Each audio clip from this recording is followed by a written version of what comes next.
तो दोस्तों आप लोग कंपैरिजन की वीडियो मांग रहे थे, इसीलिए भाई कंपैरिजन वीडियो ला दी है। ये 3 कूलर को जो आपको सामने दिख रहा होगा, ये मेरे जो राइट साइड में है वो है हवाई का थंडर 75, जो कि आपको ऑलमोस्ट 6,900-800 रुपए की रेंज में देखने मिल जाता है। इसका नाम 75 है, बट इसमें 70 लीटर की टैंक कैपेसिटी देखने मिलती है।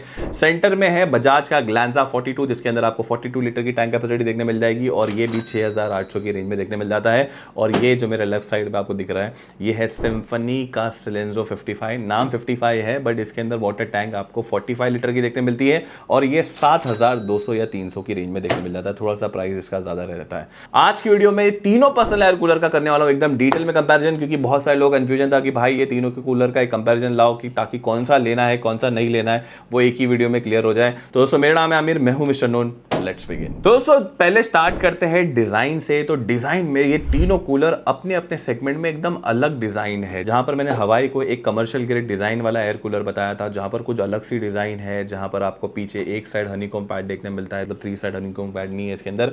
और यहीं आपके सेंटर में आपको बजाज का ग्लैंजा दिख रहा होगा, जो थोड़ा सा कॉम्पैक्ट है, छोटा है। हम लोग ने इसको हाइट बढ़ाने के नीचे इसको एक बॉक्स के ऊपर रखा है। आपको लग रहा होगा कि इतना बड़ा कैसे हो गया, भाई ये थोड़ा सा छोटा सा कूलर है। और बाजू में यहाँ सेलेंजो, जो कि CFD टेक्नोलॉजी पे बेस है। तो पहले अगर मैं हनीकॉम पैड की बात करूं, तो यहाँ पर मैं बोलूँगा कि तीनों साइड हनीकॉम पैड आपको सिम्फनी में और यहाँ पर बजाज के ग्लैंजा में देखने मिलते हैं। बट यहाँ पर जो हवाई है, इसमें सिर्फ आपको बैक साइड में ही यहाँ पर हनीकॉम पैड देखने मिलेगा। बट इसका जो बैक साइड है वो काफ़ी बड़ा बैक साइड देखने मिलता है, और हनीकॉम पैड भी बहुत ज़्यादा ठीक है। हम लोगों ने निकाल के भी चेक किया था, बट ओवरऑल मेरा मानना यही है कि हनीकॉम पैड साइड भी रहे, तो अगर आपको वेंटिलेशन अलग साइड से हवा भी आ रही है तो वो एक प्लस पॉइंट रहता है। बट यहाँ पर जो हवाई का जो थिकनेस है वो भी मैटर करती है। वो एक चीज़ मैं यहाँ पर क्लियर कट बोलना चाहूँगा भाई। वहीं अगर मैं बात करूँ कि ईजी टू ओपन में, यहाँ पर मैं बोलूँगा कि सिम्फनी को तुम बहुत आसानी से खोल सकते हो, और बजाज के ग्लैंजा को भी तुम बहुत आसानी से खोल सकते हो। मैंने वीडियो में जब मैंने अनबॉक्सिंग भी की थी, तो मैंने दोनों कूलर को एकदम आसानी से खोला था, और खोल के आप इसको क्लीन कर सकते हो। ये एक बहुत ज़्यादा इंपॉर्टेंट पैरामीटर होता है भाई, जब भी तुम एयर कूलर ले रहे हो, क्योंकि मेंटेनेंस बहुत ज़्यादा होता है। मैंने ये वाली शॉर्ट में बहुत डिटेल में बताया था, क्योंकि इसके अंदर पानी रहता है बहुत टाइम तक। अगर तुम इसको सेल्फ क्लीन नहीं करते हो तो डस्ट बैठ जाती है, फिर धूल बैठ जाती है, मच्छर वगैरह भी हो जाता है, तो तुमको क्लीन करना पड़ता है। इसको हर 2 से 3 हफ्ते में आपको क्लीन करना पड़ेगा। वही हम लोग ने हवाई को खोलने की कोशिश की थी, इसमें भी ईजी टू पीछे ओपन बैक देखने मिलता है, बट जो हनीकॉम पैड है वो पूरी तरह से नहीं निकलती। तो वो एक चीज़ है, तो मैं एकदम क्लियर कट बोल दूं कि इसको तुम क्लीन नहीं कर सकते। वही अगर मैं बात करूं रियल टाइम में यहाँ पर इसकी एयर डिलीवरी की, तो यहाँ पर एयर डिलीवरी के नंबर थोड़ा सा शॉकिंग है। जैसे अगर आप देखोगे तो यहाँ पर बजाज के जो ग्लैंजा है, इसके अंदर आपको मैक्सिमम जो मीटर के ऊपर आर में एयर डिलीवरी है वो 2200 मीटर के ऊपर आर में देखने मिलती है। वहीं आपको जो सिम्फनी के सेलेंजो है उसमें लिखा है भाई 1600 मीटर के ऊपर आर, और यहाँ पर अपने को हवाई के अंदर देखने मिलती है 3100 मीटर के ऊपर आर की एयर डिलीवरी। अब देखा जाए तो यहाँ पर नंबर बहुत ज़्यादा वेग है। इसमें सीधा सीधा लगता है कि हवाई का एयर कूलर यहाँ पर टोटली अप फ्रंटली लीड कर रहा है। बट हम लोग ने जब इसको अलग अलग तरीके से एयर डिलीवरी इनकी टेस्ट की थी, तो एक चीज़ मैं यहाँ पर क्लियरली बोलना चाहूँगा कि जो सिम्फनी और जो बजाज की एयर डिलीवरी है वो बोलूँगा कि ऑलमोस्ट सिमिलर है। इनफैक्ट बीइंग कि यहाँ पर इन लोगों ने 1600 मीटर के ऊपर हार मेंशन किया है, मेरे को नहीं लगता कि इन दोनों की एयर डिलीवरी में कोई भी फर्क है। इनफैक्ट थोड़ा मैं बोलूँगा सिम्फनी की ज़्यादा ही हो सकती है। और यहाँ पर अगर मैं हवाई से कंपेयर करूँ तो हवाई यहाँ पर डेफिनेटली ज़्यादा है, बट मैं बोलूँगा कि 15 से 20% ही ये ज़्यादा है। ओवरऑल मैं नहीं बोलूँगा कि एकदम ही ज़्यादा वेग सा बड़ा सा डिफरेंट है, बट येस यहाँ पर एयर डिलीवरी के मामले में हवाई का एयर कूलर एकदम ज़्यादा है। वही अगर पर मेन चीज़ जो इंपॉर्टेंट होती है एयर कूलर के अंदर, वो होती है भाई कूलिंग। कूलिंग के मामले में कैसा है, तो वहाँ अगर मैं बोलूँ कूलिंग के मामले में, तो यहाँ पर जो इसकी CFD टेक्नोलॉजी जिस वजह से इसका डिज़ाइन है, और ये जो हवाई का कूलर है और जो यहाँ पर बजाज के कूलर, तीनों बहुत अच्छे से कूलिंग करते हैं। बट यहाँ पर मैं जो एयर डिलीवरी के साथ एक अपर एज यहाँ पर हवाई को दूंगा थोड़ा, बट ओवरऑल मैं बोलूँगा कि कूलिंग के लिए तीनों कूलर बहुत ज़्यादा बढ़िया है। मेरे को अगर पर्सनली बोलूँ तो कॉम्पैक्ट वे में यहाँ पर सिम्फनी का सिलेंजो थोड़ा ज़्यादा बेटर लगा कूलिंग के मामले में। वहीं मैं बोलूँगा कि हवाई और यहाँ पर बजाज एक सेम लेवल पे है। अगर मैं डिज़ाइन की बात करूँ ये तीनों कूलर्स के बारे में, तो डिज़ाइन मैंने बोला जैसे कि तीनों डिज़ाइन वाइज बहुत अलग देखने मिलते हैं। पहले अगर मैं यहाँ पर अगर नॉब बेस कंट्रोल की डिज़ाइन की बात करूँ, तो यहाँ पर जो हवाई है उन लोगों ने बहुत बेसिक से एकदम नॉब बेस यहाँ पर कंट्रोल देखने मिलते हैं। यहाँ पर बजाज का मैं बोलूँगा डेफिनेटली एक अच्छा नॉब बेस कंट्रोल देखने मिलता है, और यहाँ पर सिम्फनी का सिलेंजो एकदम प्रॉपर नॉब बेस है। मतलब मेरे को लगता है क्वालिटी वाइज भी यहाँ पर सिम्फनी बहुत बेटर है, क्योंकि हम लोग ने इन लोग की बिल्ड क्वालिटी भी चेक करी थी। तो यहाँ पर बजाज और जो हवाई ने पॉलीप्रोपिलीन करके मटेरियल यूज़ किया है, एंड अगर आप सर्च भी करोगे तो polypropylene is a cheap material. यहाँ पर कॉस्ट कटिंग करी है। वहीं यहाँ पर सिम्फनी के अंदर आपको इंजीनियरिंग प्लास्टिक देखने मिलता है, जो कि एक हाई ग्रेड प्लास्टिक कैबिनेट है। डेफिनेटली यहाँ पर बिल्ड क्वालिटी ने सिम्फनी ने बिल्कुल भी कॉम्प्रोमाइज नहीं किया है। लुक वाइज भी बहुत अलग दिखता है। डिजाइन के मामले में, बिल्ड क्वालिटी के मामले में सिम्फनी अप फ्रंट यहाँ पर लीड कर रहा है। सेकंड यहाँ पर मैं डेफिनेटली यहाँ पर बजाज के ग्लैंजा को दूंगा, हवाई को फिर भी नहीं दूंगा, क्योंकि मैंने भाई इसको जब रिव्यू भी करा था, मैंने बोला था कि इसका जो कटिंग एज है ऊपर से तो बहुत ज़्यादा रिजिड है, बट जो इसकी लोअर्स है वो बहुत ज़्यादा बेंड होती है, जैसे कि आपको वीडियो में भी दिख रही होगी। और मैंने ये भी बोला था कि कास्टर व्हील अच्छे नहीं है। वैसे देखा है तो बजाज के ग्लैंजा के भी नहीं अच्छे इतने कास्टर व्हील्स, बट जो कि इसकी जो कटिंग एज टू एज है ना, मैंने जैसा पीछे का बैक पैनल भी खोल दिया था ना, तो उसका जो पीछे का स्क्रू है वो एक तरीके से टाइट नहीं हुआ था। तो ये बोलूंगा कि यहाँ पर बिल्ड क्वालिटी वाइज मैं बोलूंगा कि इतना ज़्यादा अच्छा नहीं है। हाँ, ऊपर से बहुत ज़्यादा रिजिड है, बट यहाँ पर पार्ट्स के अंदर थोड़ा सा कंप्रोमाइज जरूर किया है। वहीं अगर मैं फैन ब्लेड्स की बात करूं तो यहाँ पर बजाज के ग्लैंजा में आपको 4 ब्लेड वाला फैन देखने मिलता है, और यहाँ पर आपको सिम्फनी के अंदर 5 ब्लेड वाला फैन देखने मिलता है, और हवाई के अंदर सिर्फ 3 ब्लेड वाला फैन देखने मिलता है। यहाँ पर हवाई ने मेंशन करा है कि ये 1350 आरपीएम पे घूमता है, और यहाँ पर ये दोनों ने मेंशन नहीं करा हुआ है, बट ऑब्वियसली मैंने चेक किया तो ऐसा आरपीएम में ऑलमोस्ट सेम ही रहते हैं। यहाँ पर ऐसा कोई इशू नहीं है। एक चीज जो नोटिसेबली मैं पहले भी बोलते आया हूँ, जितने ज्यादा ब्लेड होंगे ना वो फैन कम आवाज करता है। तो यहाँ पर मैं बोलूंगा सिम्फनी का जो सेलेंजो है वो उस मामले में एक बहुत अच्छी चीज है कि आवाज बहुत कम करता है। वहीं हवाई का जो ये थंडर है वो आवाज बहुत ज्यादा करता है। वहीं पंप की क्वालिटी मैं बोलूंगा कि तीनों के अंदर बहुत अच्छी पंप की क्वालिटी है। वहीं कूलिंग के मामले में मैं बोलूंगा कि डेफिनेटली स्लाइटली थोड़ा हवाई यहाँ पर बेटर है, बट येस सेलेंजो भी उसके लेवल पे ही आता है। अब बात करते हैं वॉटेज के बारे में, तो वॉटेज कंजम्पशन कितना लेते हैं। तो यहाँ पर अगर मैं बोलूँ कि बजाज ने मेंशन किया है 80 वॉट, और यहाँ पर सिम्फनी के सेलेंजो में मेंशनड है 140 वॉट, और वहीं आपको हवाई के अंदर मेंशनड है 130 वॉट।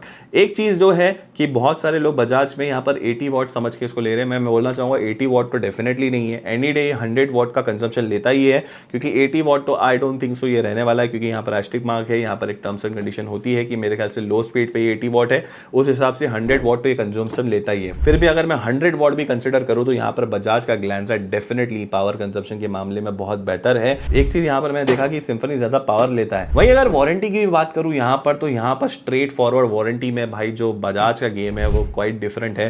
पंप और मोटर पे आपको 3 साल की अपफ्रंट वारंटी देखने मिलती है, और यहाँ पर जैसे कि हवाई के थंडर में आपको 1 साल की वारंटी, और सिम्फनी में भी 1 साल की वारंटी। बट सिम्फनी में यहाँ पर डबल बॉल वायरिंग वाली मोटर यूज करी है, जो कि बहुत कम फ्रिक्शन लेती है। ये एक बहुत बड़ा प्लस पॉइंट है भाई, and that something which make the difference, क्योंकि सिम्फनी का अगर डबल बॉल बेयरिंग के मोटर है तो वो जल्दी खराब भी नहीं होने वाली। ये एक बहुत ज्यादा इंपॉर्टेंट चीज है। अब आ जाते हैं भाई तीनों के प्रोज एंड कॉन्स पे, तो एक एक करके मैं तीनों के प्रोज एंड कॉन्स गिनने वाला हूं यहाँ पर एक एक करके, and then will rank this cooler 3, 2, 1 उस तरीके से। तो पहले बात करते हैं यहाँ पर हवाई के बारे में। तो हवाई का सबसे बड़ा यहाँ पर प्रो मैं बोलूंगा कि इसकी जो ए थ्रो है, जो ए डिलीवरी है वो अनमैच है ये प्राइस सेगमेंट में। अगर 6800 की बात करूँ, इनफैक्ट ये 6300 रुपये में मैंने लिया था टू बी वेरी फ्रैंक, और फिर उसके बाद में इसका प्राइस बढ़ गया जस्ट बिकॉज हम लोग ने इसको नंबर 1 पे रैंक कर दिया था। मैंने सोचा कि और इसको डिटेल में रिव्यू करता हूँ थोड़ा दिन, और फिर तब मेरे को समझ में आया कि इसकी एयर डिलीवरी डेफिनेटली बहुत ज़्यादा है, एयर थ्रो बहुत बेहतर है। कोई भी एयर कूलर ये प्राइस सेगमेंट में इतनी ज़्यादा एयर थ्रो और एयर डिलीवरी नहीं देने वाला। ओवरऑल मेरे को लगता है कि सेकंड जो सबसे बड़ा प्लस पॉइंट है वो है इसका ओवरऑल गुड पैकेज। क्या मैंने बहुत डिटेल चीज़ें नोटिस करी, जहाँ पर इसका जो प्लग है उसमें यहाँ पर बेंड के लिए एक नॉब दी गई है जो कि बहुत बढ़िया है। जो इसका पावर प्लग है वो अच्छी क्वालिटी का है। आउटर बॉडी बहुत अच्छी है, कहीं कहीं जगह पे कॉस्ट कटिंग ज़रूर से है, जैसे कि नॉब इतने अच्छे नहीं है, लोअर्स की क्वालिटी इतनी अच्छी नहीं है। इंटरनल पार्ट्स में मैंने देखा जो उसका जो प्लग है वाटर प्लग, हम लोग ने उसको जब निकाले थे तो वो इतना टाइट था ना निकालने का, और उसके बाद लगता भी नहीं है, मतलब वहां पर क्लियरेंस और एकदम फिनिशिंग का भी थोड़ा सा इशू था। बट ओवरऑल मैं बोलूंगा कि बिल्ड क्वालिटी और ओवरऑल एक एज ए पैकेज 6800 रुपए में क्वाइट वैल्यू फॉर मनी है। वही अगर मैं कॉन की बात करूं तो सबसे बड़ा कॉन पहली बात तो वही है, यहां पर जो इसके कास्टर व्हील्स हैं वो बहुत ही फालतू क्वालिटी है। जब हम लोग ने इसको रिव्यू भी करा था तो इसके अंदर मेरे को 8 कास्टर व्हील्स मिले थे 4 की जगह पे। आई वाज शॉक कि मेरे को लगा गलती डाल दिए थे, फिर हम लोग ने चेक किए कास्टर व्हील्स थोड़े अच्छे क्वालिटी के नहीं है, मूवेबिलिटी इतनी आसान नहीं है। वही मैंने बोला भी था कि ये 70 लीटर की टैंक कैपेसिटी गारंटी कर रहा है, पर मेरे को नहीं लगता 70 लीटर की टैंक कैपेसिटी है। एनी डे मेरे को लगता है कि 55 से 60 लीटर से ज़्यादा नहीं होना चाहिए। थोड़ा सा यहाँ पर ज़्यादा मेंशन किया है मेरे को लगता है हवाई ने यहाँ पर थोड़ा सा ही कि एक मार्केटिंग गेम लग रहा है मेरे को, ये एक चीज़ है। और एक चीज़ ये खुलता भी नहीं है कूलर, तो it is hard to clean, ये भी एक बहुत बड़ा मेजर इशू है। तीसरा कौन मेरे हिसाब से, और चौथा कौन आवाज़ बहुत ज़्यादा करता है भाई कूलर। और बहुत सारे लोगों को ऐसा भी रहता है कि आवाज़ ज़्यादा करता है, और मोटर में अगर एल्यूमिनियम माइनिंग मोटर है और फिनिशिंग भी एक चीज़ है। हवाई अभी एक नया ब्रांड है कूलर में, जहाँ पर मैं बोलूँगा कि इसकी आफ्टर सेल सर्विस भी डिपेंड करती है लोकेलिटी वाइज कि कैसा दे रहे हैं। तो 1 साल की वारंटी ज़रूर है, बट उसके बाद किस तरीके से रिस्पॉन्स है, बाकी यहाँ पर अपने को सर्विस नंबर तो फ्रेंडली यहाँ पर हवाई यहाँ पर डिस्क्लोज करती है, जैसा मैंने रिव्यू में भी दिखाया था, कूलर के ऊपर भी मेंशन है। तो डेफिनेटली ये तो मतलब वक्त ही बताएगा कि कैसे चल रहा है, कभी कोई इशू आया तो इसके अंदर। बाकी ये थे इसके कुछ प्रोज एंड कॉन्स। वहीं अगर मैं बजाज की ग्लैंजा की अगर मैं बात करूँ तो यहाँ पर सबसे बड़ा इसका प्लस पॉइंट है कि ये बहुत ही कम पावर लेता है। जो एयर डिलीवरी और जो एक कूलनेस अपने को दे रहा है ना, ये प्राइस सेगमेंट में 100 वॉट, मेंशन तो 80 वॉट है, मैं बोलूँगा कि 100 वॉट भी है तो बहुत कम पावर कंज्यूम्पशन लेता है। कूलिंग बहुत फैंटास्टिक है, बहुत छोटू सा और एकदम ना ऐसा बल्कि सा कूलर है ये, ऐसा हाइट में हमने बढ़ाया है इसको। बट एनी डे अगर आप 100 स्क्वायर फीट के एरिया में इसको यूज़ कर रहे हो ना, तो 3 से 4 लोग एकदम आराम से सोओगे, बट वेंटिलेशन ज़रूर से चाहिए होगा। वही मैंने हवाई के थंडर में एक चीज़ नहीं बताई थी कि ये 150 स्क्वायर फीट में भी एकदम आराम से आप चला सकते हो, जो कि बहुत बढ़िया चीज़ लगी मेरे को। बट हाँ, आवाज़ थोड़ी सी बेयर करनी पड़ेगी। ओवरऑल मेरे को लगता है कि बजाज के जो मैंने 2 प्लस पॉइंट बताए, पावर कंजप्शन और दूसरा है कि इसकी कूलिंग बहुत बढ़िया है, और तीसरा भाई वारंटी इसकी टॉप नॉच है। मतलब यहाँ पर पंप और मोटर पे अपने को 3 साल की वारंटी देखने मिलती है। वहीं अगर मैं कॉन्स की बात करूँ तो कास्टर व्हील्स इसके बहुत ही फालतू है, बहुत ही बेसिक है। बजाज के PX97 टॉक में जो कास्टर व्हील्स है वही फ्रेम में आके चिपका दिया है इन लोग ने, ये एक बहुत ज़्यादा इशू है। और एक दूसरा है कि भाई इसके जो लोअर्स है, जो फ्रंट लोअर्स है यहाँ पर, ये बहुत बढ़िया क्वालिटी है, बहुत बढ़िया क्वालिटी है। बट ये वन साइड लोअर्स है, मतलब तुम ऊपर वाली को ऊपर नहीं एडजस्ट कर सकते हो, नीचे वाली को नीचे एडजस्ट नहीं कर सकते हो, उस वजह से फिर वन डायरेक्शनल एयर थ्रो रहती है।